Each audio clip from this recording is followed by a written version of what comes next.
That's what it means to really dream. I have a dream, oh, I have a dream.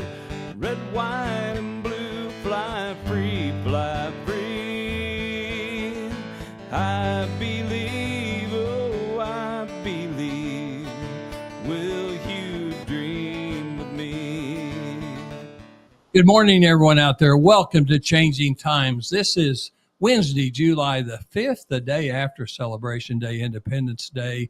And this is show number 116. We're going to quickly get into this show. I tell you what, I think every show I tell you, get out a pencil, get out a pad of paper, because there's going to be things that we say, and especially Dr. Mary Byrne, our guest, people are saying that you need to actually take notes of. Very important information today. And even when we talk about our sponsors, be sure and write those down. And if you live anywhere around Southwest Missouri, you want to make sure that you check out our sponsors, okay? So I'm Lynn Morris, and this is Dr. Mary Byrne. I tell you what, Mary, you've been on several times, but you haven't been on for a while. And I tell you what, this will be a treat. You know, everybody celebrated Independence Day yesterday, Mary. Mm-hmm. And you know, I looked around my pool yesterday because I had all my 6 grandkids. I had my 3 children. I had their spouses. I had some other friends. You know, a lot of food, a lot of fun and stuff like that. But I was just wondering, how many people out there really know why we were celebrating? It's been 247 years ago. 247 years since we got our independence. And so Dr. Mary Byrne, she is a tremendous historian as well as other things that she specializes in. And we're going to talk today about going to start out with the American Revolution. We are. How we got our freedom. And you know, a lot of people have even forgotten how we did that. And then we're going to go into some other issues. I think you divide our show up into 4 parts. And then towards the end, as always, we try to have something positive, and we're going to tell you what Americans need to do today to make sure, you know, in 3 years, it'll be 250 years. That's right. And so think about it, people out there, 250 years. No countries lived that long and celebrated that long of an existence. What do you think our country will be like in 3 more years? Well, it depends on what we do. That's right. And so pay attention, because I think that's really, really important. So, Doctor, I'm just going to go ahead and let you start off. We'll get a little history about the American Revolution.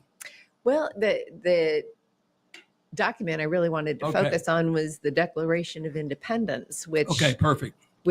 You know, actually there was a 10-year lead up to the Declaration, 10 years of our founders and leaders trying to talk to the king and Parliament in particular and say, you know, you're treating us, because they were British citizens, mm-hmm.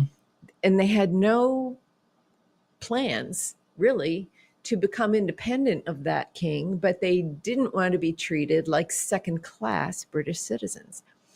And so for 10 years, they tried to communicate and tell Parliament that you're treating us differently than you treat your citizens there in England.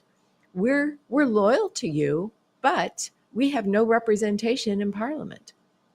And frankly, it was an abuse of trade that was part of the problem. But the other part was, since Plymouth Colony, since Plymouth Plantation, there developed what Thomas Jefferson called the American mind, right? So in the South, the colonists that came over from England were very loyal to the king and still respected him, not only as the king of England, but the head of the church. And the Puritans, on the other hand, said, yeah, we're loyal to the king, but we have no king but Jesus with regard to our religious beliefs. Read the Bible.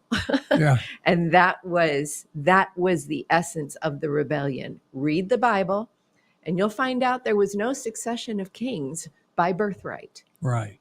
It was when David became the king after Saul, it became clear once the citizens of England could read the Bible because of the Gutenberg press and so on, it became clear to them that God was sovereign and that men who were put in positions of government were there not as representatives, but as of God, but as people who were respected and selected from the Israelites to become their governors, enforcing the law handed down by God. And so I refer to Moses not as the lawgiver, but as the AG. Okay. God actually wrote those laws, right? Yeah. And Moses was then to present these laws to the people and become the enforcer, not in terms of police, but he was the judge. And so that model is actually in the book of Exodus 18 to 23.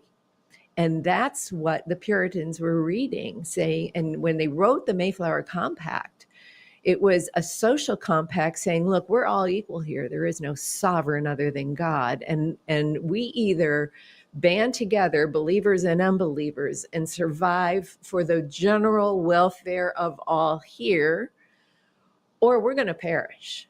Okay. But they did not negotiate their religious beliefs. And so that became the setting up of civil government and the church. And the whole point of separation of church and state was so that the government could not interfere on the religious beliefs. It wasn't to silence the church. It was to say the government can't interfere. It was to say that we have no king who is also head of the church. And so they were far enough away across the pond from England that everybody pretty much let them go what they were going to do. And that developed what Jefferson called the American mind. And so with the Declaration of Independence, recall it's not a declaration of war. It was saying, look, our ideas, after 10 years of discussion, our ideas are too far apart. We have to declare our independence from what we can't possibly support. That is no representation of our needs in your government.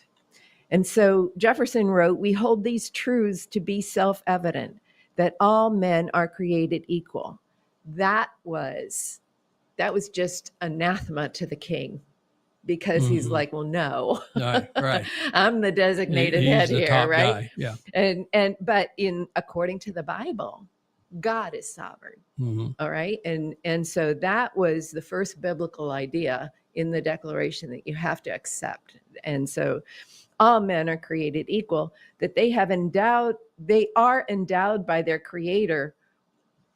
There it is, a recognition of God as sovereign. Okay. Right. And now he doesn't call him any particular name. He just refers to this sovereign Lord as a creator. Right. And that is, that's an acknowledgement that you had the Judeo-Christian values there, and they did not recognize Jesus. But the Old Testament is the underpinning of much of what we know about government in God's understanding of what's best for men. Men meaning human, not just men and women. Yeah. Right. Okay.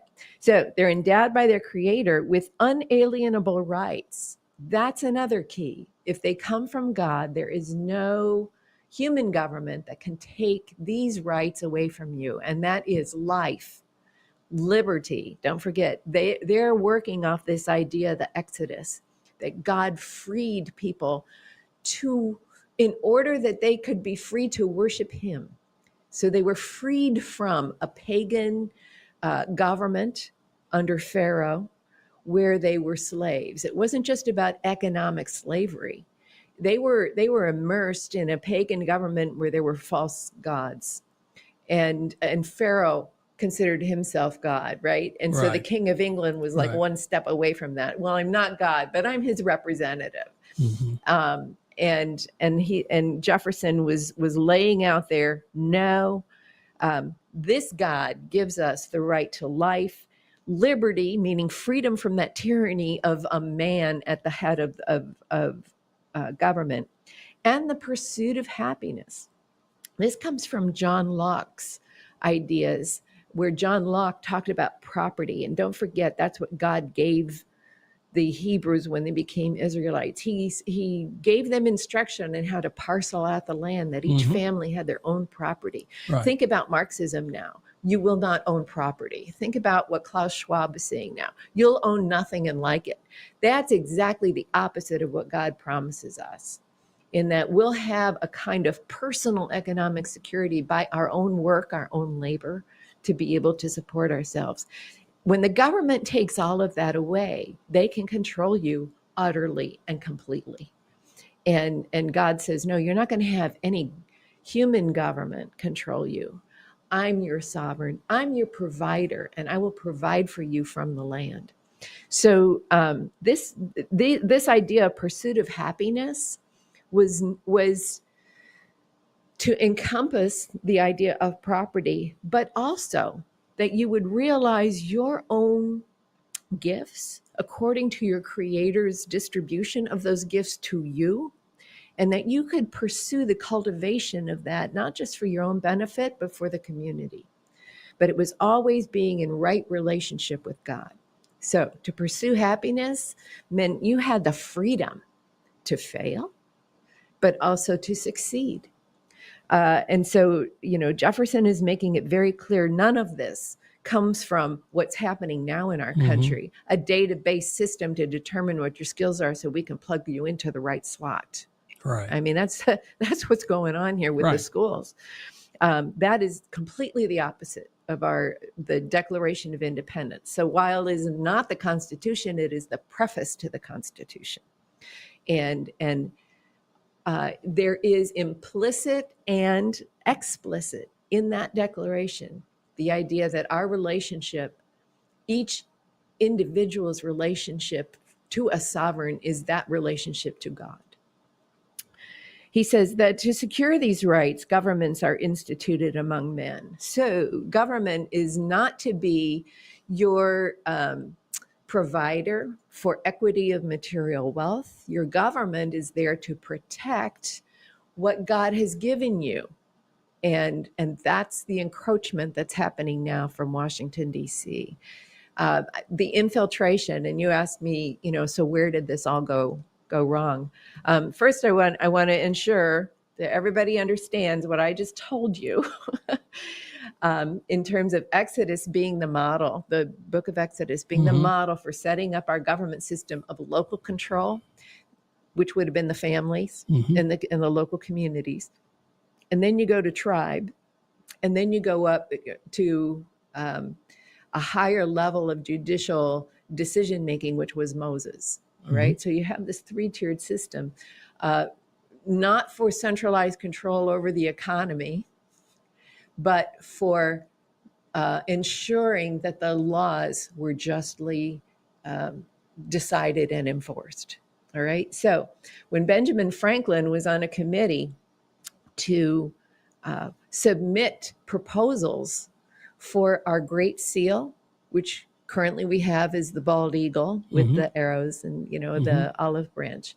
That was not Franklin's idea. Franklin and his co-workers had submitted a symbol that was the Exodus out of Egypt. Oh. All right. And so Pharaoh was waiting on one side of the Red Sea wearing the crown of King George. And on the other side were the free Israelites, and in the center was the pillar that was God. And so regardless of what kind of character Franklin was, what this demonstrates is that everybody knew the biblical worldview. Everybody knew that our freedom from the king was paralleled to the freedom of the Israelites from the Pharaoh. And Jefferson, who is often referred to as a deist, had a very similar proposal. So regardless of what the personal views of these men were, the concepts that were underlying their work and the documents that they were writing was the book of Exodus. Mary, so their beliefs they built a foundation, the Declaration of Independence. They built a foundation so strong that today, although people have tried to tear down our foundation and our beliefs and values, it's still there. That's right. And there's they may be making a few little cracks in it, but honestly, if they hadn't had those beliefs back then, 247 years ago, it wouldn't be what we are today. So Samuel Adams, when the Revolutionary War was over, Samuel Adams said, "And now the sovereign is restored." And what he was talking about was the setup of the government as described in the book of Exodus, with God as sovereign. And of course, it unravels in the Old Testament, right? That's when they start the king. That's when Saul comes in. But when Samuel was discussing with God this request of the Hebrews to have a king, Samuel was feeling dejected. And God said, "They're not rejecting you, Samuel. They're rejecting me." And so when we had a government that didn't have a monarch, because all men were equal, and so we had a system of checks and balances put in place in the Constitution, which, by the way, was the idea of James Madison when he wrote the Constitution, but he was under the tutelage of John Witherspoon, who was a Presbyterian reverend pastor, invited by John Rush to come over and become the president of what was then the College of New Jersey, which became Princeton University. So the point is, the idea of our structure of government was modified but adapted from the Presbyterian polity that was set up that said we have no king who is over the church. We will respect the spirit and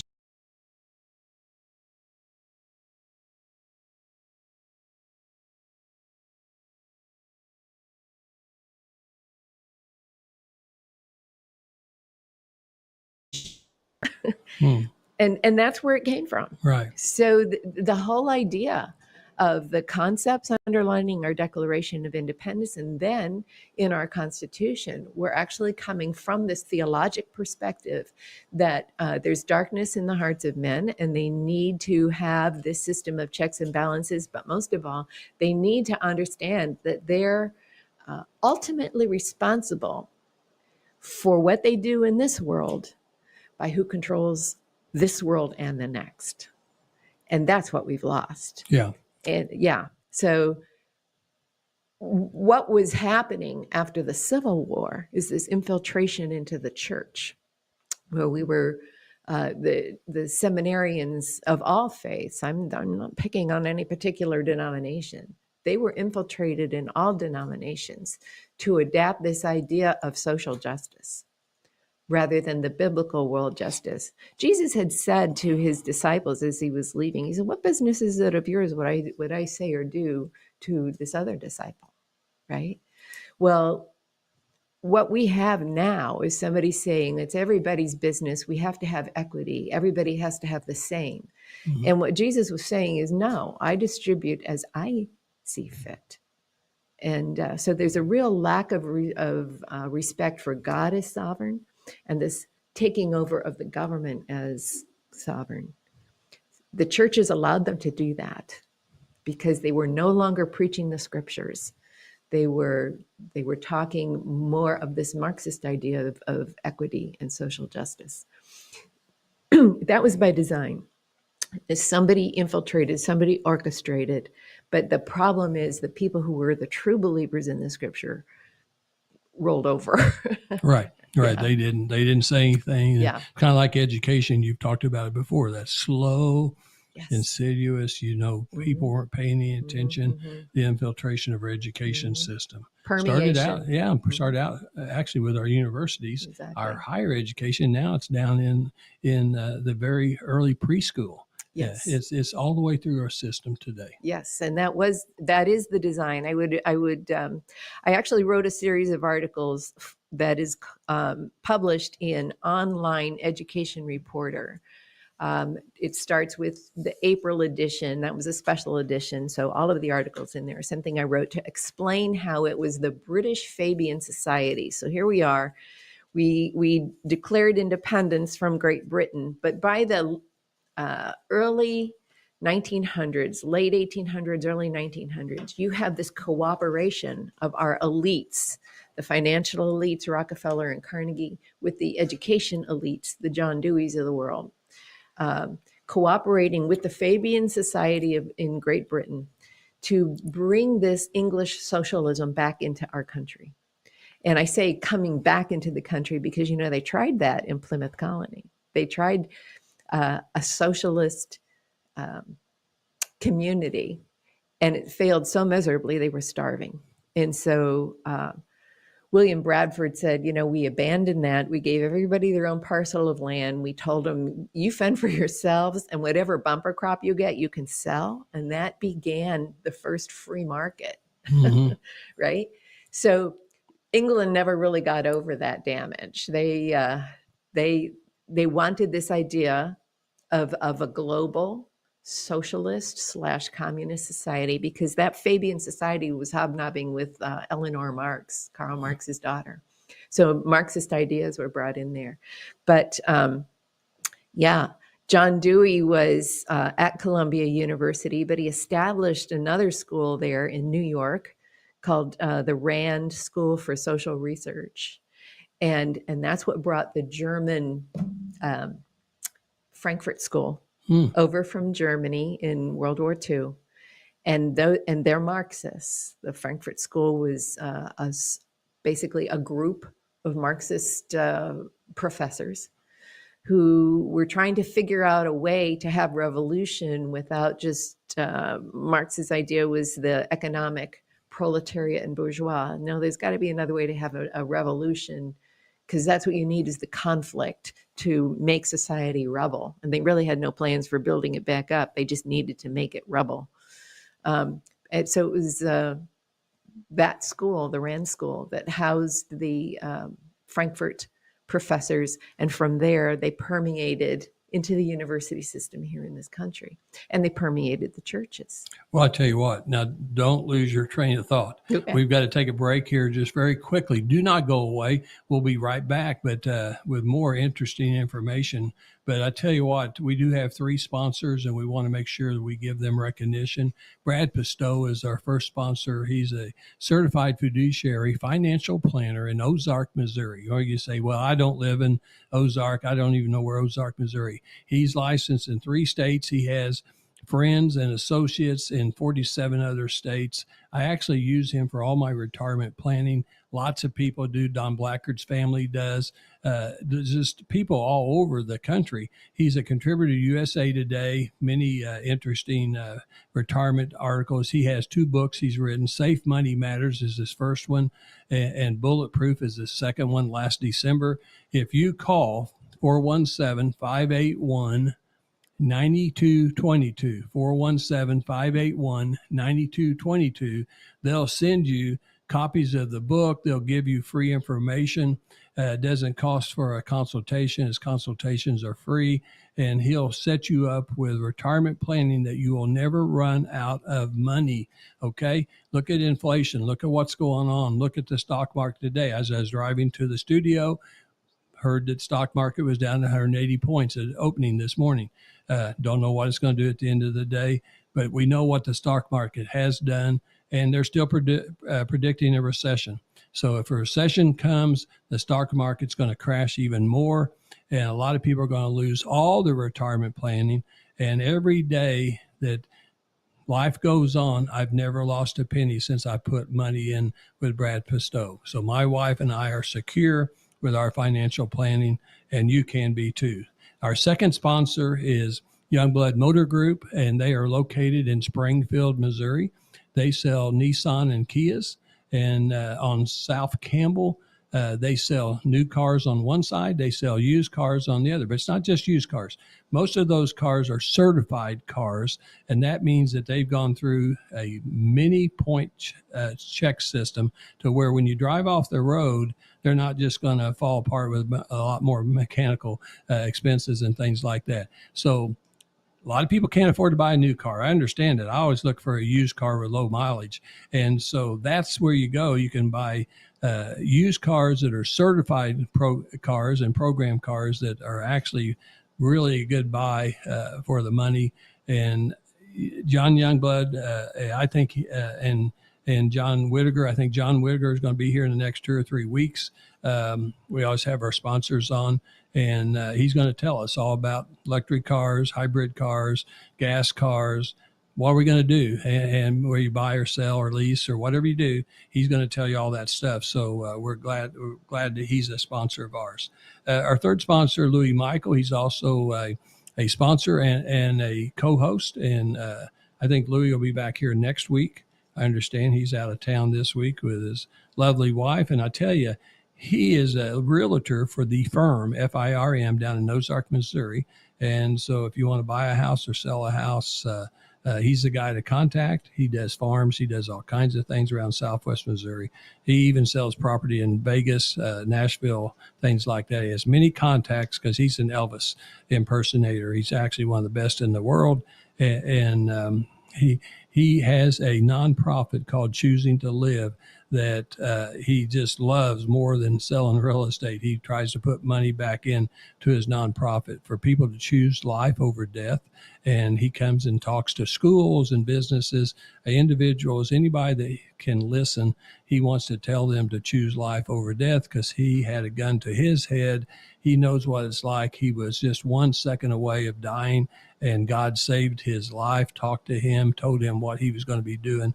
And so 3 great sponsors, still got room for another sponsor or 2, but we're glad to have our sponsors. And so there we go. So we're going to go ahead and start. We got to keep moving. Yeah, well, talking about those progressives in the universities, one in particular I wanted to bring to your attention was named Charles Beard.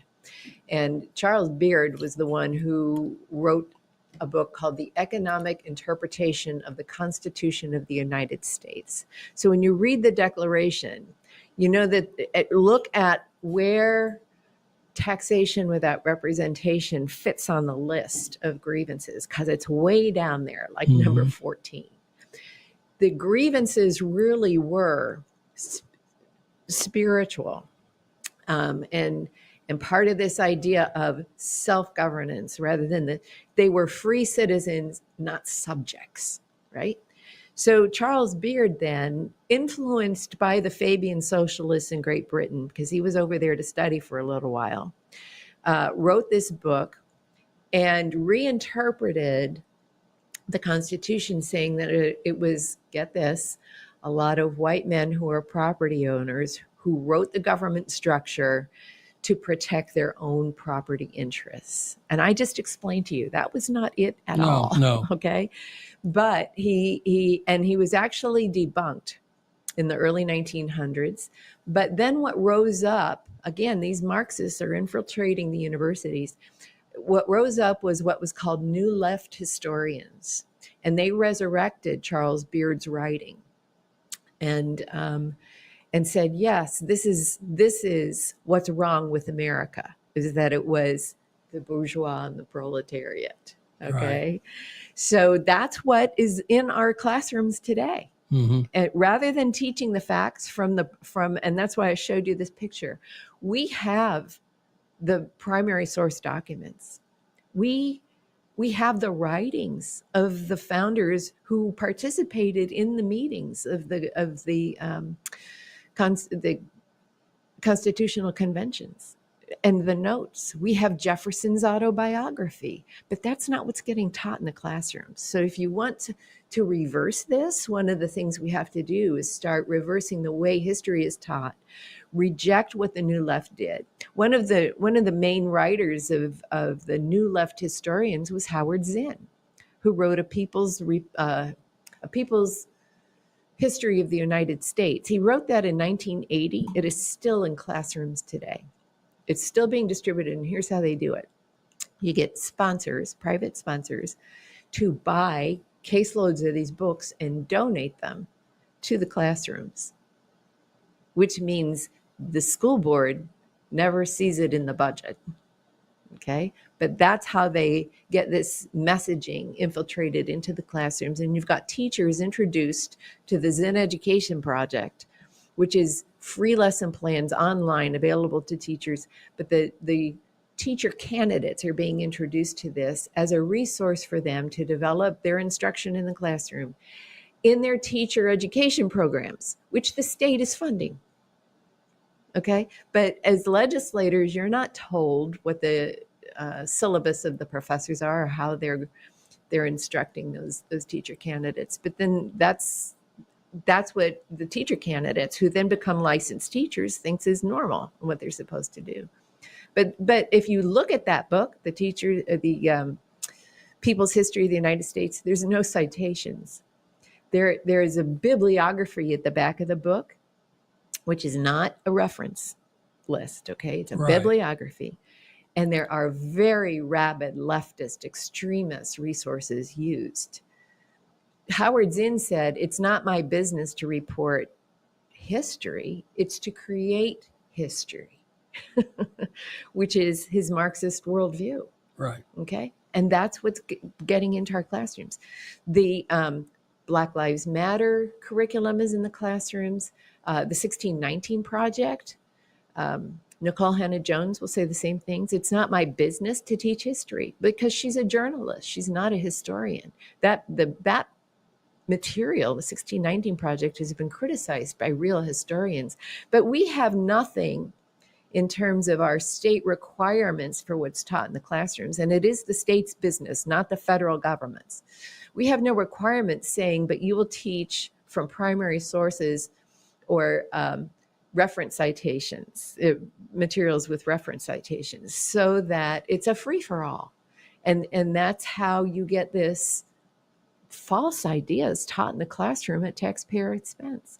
So that's something that can be changed in education. But most of all, I think pastors have to appreciate that the King George referred to the American Revolution as the Presbyterian Revolution, because the pastors were the ones teaching liberty from the Old Testament and saying this is what God's intention for us to live was. So the pastors could still do that today. Absolutely. And I mean, it's not too late. It's yet. not. As a matter of fact, what they have to do, though, is throw off the chains of social justice and start teaching biblical justice as it is in the scriptures. And I think, some of the pastors are beginning to do that. I think so. Yeah. I think so. But that is the revolution of ideas that started our American Revolution in the first place. It was a revolution of ideas, and the ideas came from the Bible. And so maybe not directly from the Bible. Jefferson was reading John Locke, but when you go to John Locke, he was an English theoretician for politics. When you read John Locke, he's footnoting the Bible.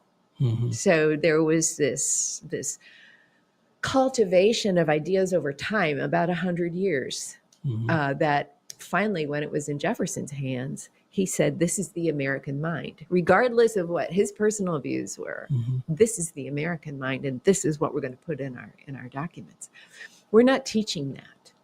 We're teaching activist civics, okay? And that's a Marxist idea, that what you do is you foment this idea of inequality to incite revolution, and then you'll get change. I think, Mary, I hope the viewers are paying attention. I mean, I think anytime that you start to think about creating history, man creating history, obviously that's a flaw. That's a weakness.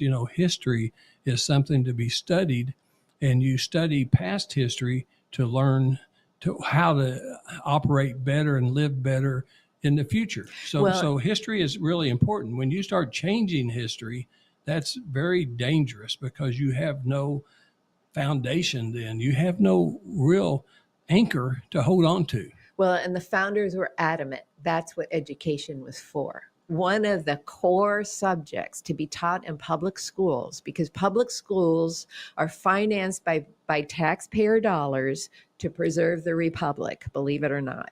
It is not for workforce development. That was a Marxist idea that got introduced really with the U.S. Department of Education. The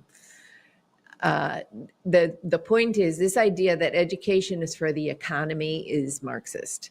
What the founders said was education is to preserve the republic, to equip free citizens to govern themselves and to make good decisions about who they're going to elect. Okay, we're not teaching that anymore. Even the Missouri Constitution says the legislature is authorized to provide a free education to preserve the rights and liberties of the people. That's not workforce development. Pursuit of happiness is embedded in that idea. Mm-hmm. So it was really entrepreneurship in the pursuit of happiness. You're an entrepreneur, right? That was the idea, but not that you would be hijacked by corporations who would convert education into a human resource development department. And that's exactly what Mark Tucker wrote to Hillary Clinton. And the Clinton administration was all about the transformation of education to workforce development. So that's where we went wrong. They were really good. And don't forget, I keep going back to this Fabian socialist stuff. Bill Clinton was working with Tony Blair in England when Blair was the prime minister and Clinton was president. Tony Blair was a card-carrying Fabian socialist who wrote pamphlets for the organization. He's the one who wrote The Third Way, and The Third Way is what Bill Clinton was parading around the world talking about. But the third way is the socialist way, completely abandoning the concepts of our Declaration of Independence from England and the concepts of our Constitution. You know, and I hope that people out there are thinking about this. I mean, think about all the countries are either socialist countries or communistic countries. How's that working for those countries? Yeah. How's it working for England? How's that really working? Because honestly, even with all the flaws and cracks we have in our country today, we're still so much better off. We are the best in the world, and people do need to wake up. So what can people do? What do we need to be thinking about today? Yes. Well, I would go back to the Presbyterian Revolution and say, pastors, when you assume the pulpit, assume the responsibility for freeing your people so that they could worship God in freedom. We've just had great Supreme Court decisions, but you can't rely on, the Supreme Court to create your whole culture. That's what the church was for, was to create the culture that we would live in. You have to get back to that. I think as citizens, because this corruption of education has been going on for 100 years, you're going to have to take deliberate steps to educate yourself about what America was designed to be and how we can get back to those roots. So one of the resources I recommend, hopefully you'll have internet, is the Providence Foundation.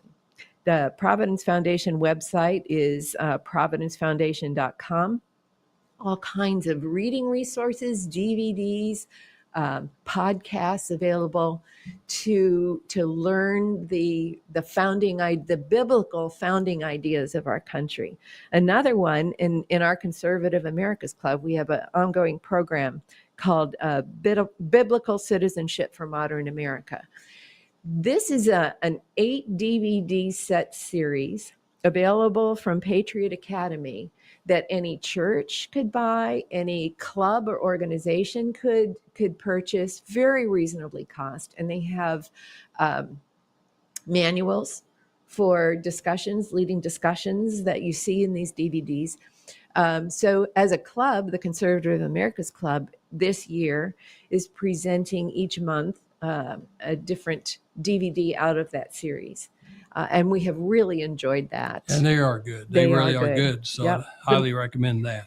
The movie Monumental is available at monumentalmovie.com. That takes you back to our Plymouth colony roots, understanding what created the American mind in the Mayflower Compact.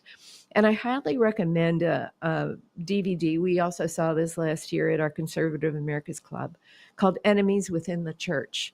And that's available at enemieswithinthechurch.com.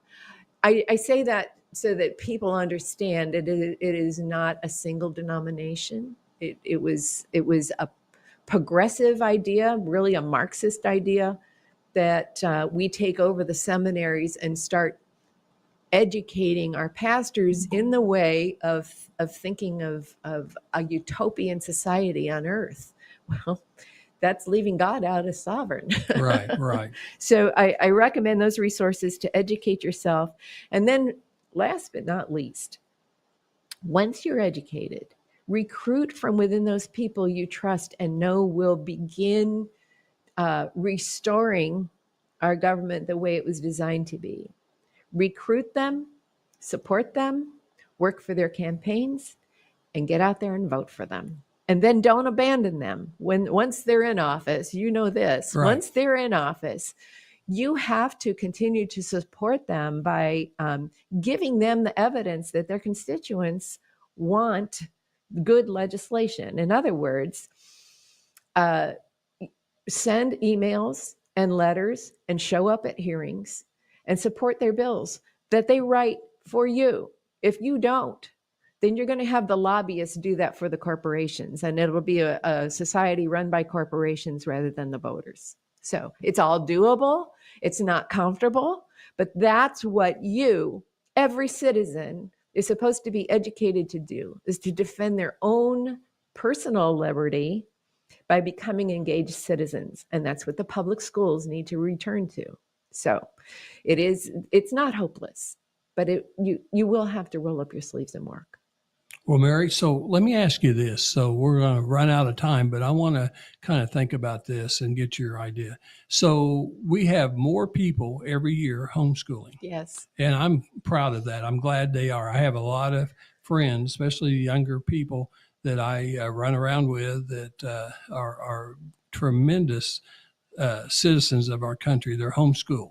And most of the homeschool kids today, they haven't been indoctrinated like that, right? Right. You hope that their parents are really teaching them the real history. You have to know the real history for you to really go forward and prevent from making mistakes. I mean, when you repeat things over and over again, shame on you. Mm-hmm. And that's why you have to know real history. Mm-hmm. And so thank goodness we have, and I'm still a supporter of public schools. Mm-hmm. I mean, you're public schools, right. But the turnaround time for this is too long. The kids are growing up now. And so I always have that two-prong approach, right? You have to educate the children now while they're growing, but at the same time, you have to preserve what was supposed to be the institution to preserve the republic. Mm-hmm. And that is take back local control. All right. Mm-hmm. And basically get on your school boards, mm-hmm. go to your school board meetings, important. Right? And those school boards are going to have to stand in the gap because mm-hmm. the state departments of ed have already sold out to Washington, D.C. Those school boards are going to have to stand in the gap and say, sorry, I'm a separate political entity. Mm-hmm. And if you're doing something that is, and they are, I know for a fact, if the state board is requiring something in your accreditation standards that is not in line with the statutes for what public schools are for, mm-hmm. then you have to talk back to them and say no. Right. And that's your job. That's the resistance movement. And that's what Franklin wrote on his Great Seal. Resistance to tyrants is obedience to God. So don't expect someone else to do it for you. It is your duty as a believer to be salt and light in this world. And that is salt is a disinfectant as well as a flavor enhancer. So get out there and be the disinfectant. Mary, I tell you what, I appreciate you being here today. You're a difference maker. We always look for difference makers, Don and I look. And then Don always says, being the change. You have certainly been the change and being the change. And, you know, as I sat there yesterday and I sat around and I was trying to find shade, a lot of our family was in the pool and stuff like that. I looked at my grandkids. They ranged the age of between 14 and 20 and 6 of them. And I was just thinking to myself, I knew the show we were going to do today. So I was thinking about that. And I wonder what my grandkids really think. Because some of them have graduated, 3 of them have graduated from high school. They're going to be in college. Some are in college. And I'm thinking, what do they really think about our country? what have they been taught? Mm-hmm. Because I don't think they've necessarily been taught what I was taught. Mm-hmm. And so it does worry me. But thank you for watching and listening today. We've got viewers all over the country and the world, and we really appreciate that. I just want to say thank you to Elon Musk, Mary, because he keeps sending emails to Jim Whining, our CEO. He watches our show. He likes our show.